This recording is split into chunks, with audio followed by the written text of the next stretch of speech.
You already know what's up.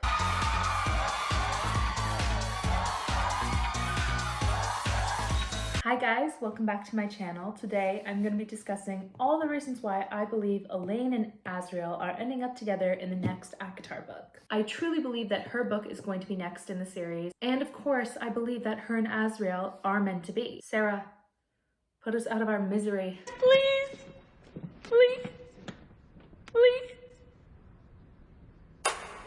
Without further ado, let's get into it. This first section, we are going to be talking about foreshadowing. Our story picks up first and foremost in a court of mist and fury. The reason why I bring this up is because in chapter 24, page 253, that she is wearing a cobalt dress.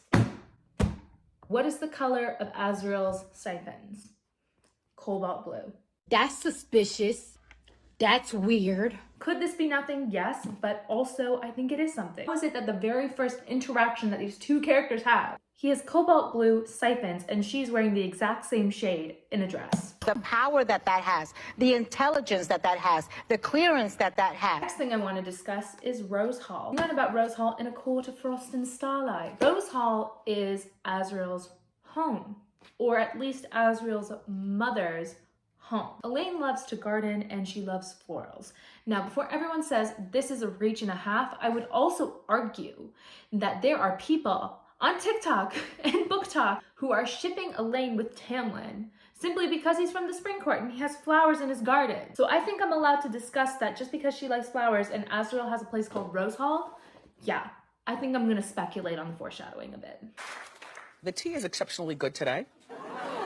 The next thing about foreshadowing I want to discuss is names. If you search up Elaine and what her name means, you will see two different versions of what the name means. First is fawn or young deer.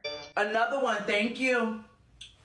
Another one, thank you. But the other one that I want to discuss is that her name means dawn, sun, bright, sunshine. What does this actually mean? Azriel's childhood was very dark, very dreary, lots of trauma. He was only given 1 hour of sunlight a day. So he was primarily kept in the shadows. So wouldn't it be just a little foreshadowing that his person, her name, would mean dawn, light, brightness? It just makes sense.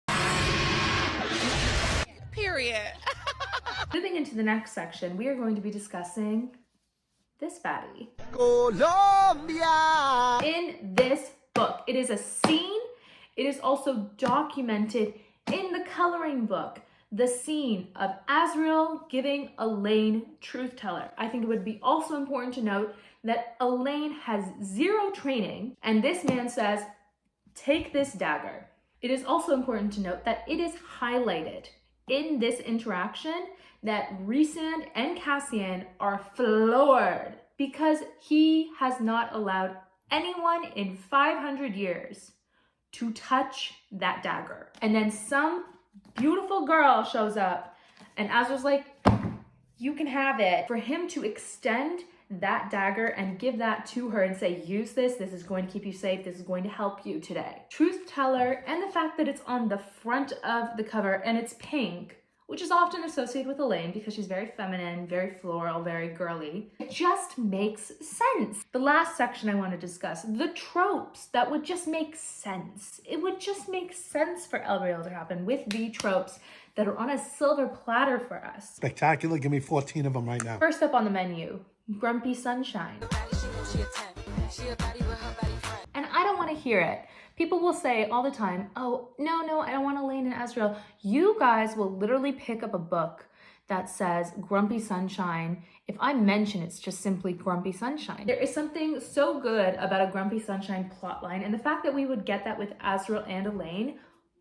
The next trope, I choose you. So pick me. Choose me.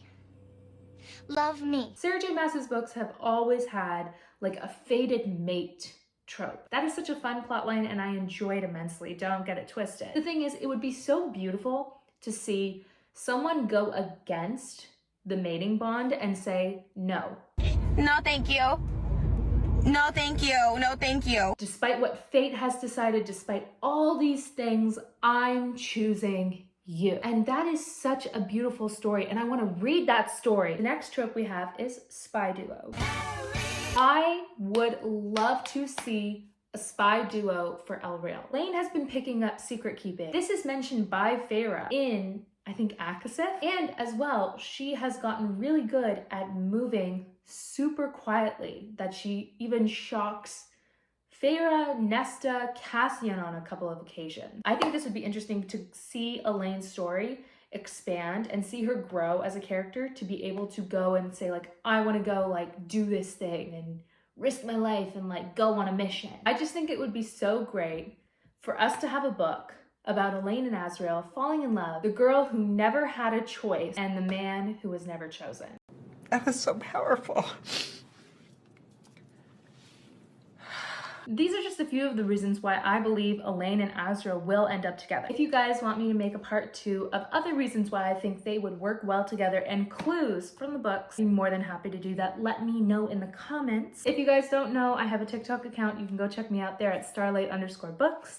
You can also follow me at Instagram on abagayilhatt. If you guys enjoyed this video, if you did, give it a like, subscribe. I'll see you guys next time. Happy reading.